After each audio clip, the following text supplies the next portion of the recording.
Hi friends, welcome to my YouTube channel. आज हम लोग बात करने जा रहे हैं जर्मनी के बारे में। जर्मनी जो कि दुनिया की चौथी सबसे बड़ी अर्थव्यवस्था है जीडीपी के मामले में, वो आज मंदी में चल रही है। लेकिन इसके पीछे क्या कारण होंगे? क्यों दुनिया की चौथी सबसे शक्तिशाली अर्थव्यवस्था आज मंदी की चपेट में है? जानने के लिए वीडियो को एंड तक देखिए। सबसे पहले समझते हैं कब किस देश को रिसेशन यानी मंदी में समझा जाएगा। जब किसी देश की जीडीपी ग्रोथ ये 2 क्वार्टर मतलब एक क्वार्टर में 3 महीने आते, 2 क्वार्टर या फिर उससे ज़्यादा ये नेगेटिव में है तो उस देश को मंदी में यानी रिसेशन में कहा जाएगा। अगर लगातार 2 क्वार्टर की जीडीपी ग्रोथ ये नेगेटिव शो कर रही है तो उस देश को रिसेशन यानी मंदी में कहा जाएगा। अब हम जानते हैं जर्मनी के रिसेशन में होने के पीछे क्या कारण है। सबसे पहला और सबसे बड़ा कारण इसके पीछे बताया जाता है एनर्जी क्राइसिस। 1 साल से रशिया और यूक्रेन के बीच युद्ध चलने के कारण कई सारे यूरोपीय यूनियन के देशों ने रशिया पर सैंक्शन लगाए हुए थे, जबकि यूरोपीय यूनियन के देश रशिया पर एनर्जी के लिए पूरी तरह निर्भर करते हैं। उसी तरह जर्मनी ने भी रशिया पर कई सारे सैंक्शन लगाए हुए हैं, जिसके कारण उसे अपनी ज़रूरत की एनर्जी रिसोर्सेज दूसरे देशों से महंगे दरों पर खरीदने पड़ रहे हैं। Germany natural gas, crude oil और फ्यूल के लिए रशिया पर निर्भर करता था, लेकिन लगाए हुए सैंक्शनों के कारण अब यह व्यापार वो रशिया से नहीं कर पा रहा है।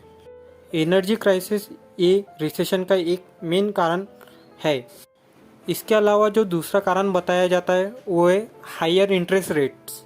हायर इंटरेस्ट रेट के कारण जो कि सामान्य लोग हैं उनका खर्चा कम हो गया है। सामान्य लोगों की इनकम कम स्पेंडिंग के कारण मार्केट में डिमांड कम हो गई है, जिसके कारण भी जर्मनी की इकोनॉमी ये रिसेशन में चल रही है।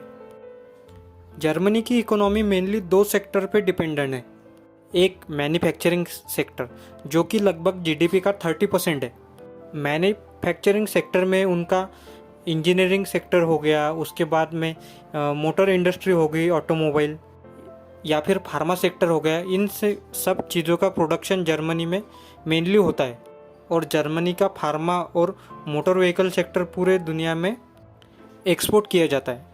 जो दूसरा मेन सेक्टर है वो इकोनॉमी का जर्मनी की वो है सर्विस इंडस्ट्री, जो कि लगभग 65% अपने जीडीपी का कंट्रीब्यूट करता है। सर्विस इंडस्ट्री में आए हुए डाउनफॉल को भी एक रिसेशन का कारण बताया जा सकता है। अब जानते हैं जर्मन रिसेशन का भारत पे क्या परिणाम होगा।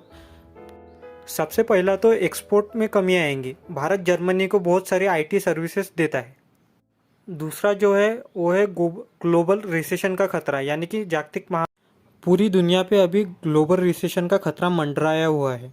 तीसरा जो इम्पैक्ट होने वाला है वो भारत से बहुत सारे लोग जर्मनी में या तो जॉब करते हैं या फिर उधर पढ़ने जाते हैं, तो उन लोगों पे बहुत सारा इसका इम्पैक्ट होने वाला है। इसका इम्पैक्ट इंडिया के स्टॉक मार्केट पे भी बहुत बुरा परिणाम हो सकता है। इंडिया की फॉरेन डायरेक्ट इन्वेस्टमेंट में इससे बढ़ोतरी के पूरे आसार नज़र आते हैं। ऐसे ही बहुत सारे परिणाम भारत पे हो सकते हैं, कुछ अच्छे हो सकते हैं और कुछ बुरे हो सकते हैं।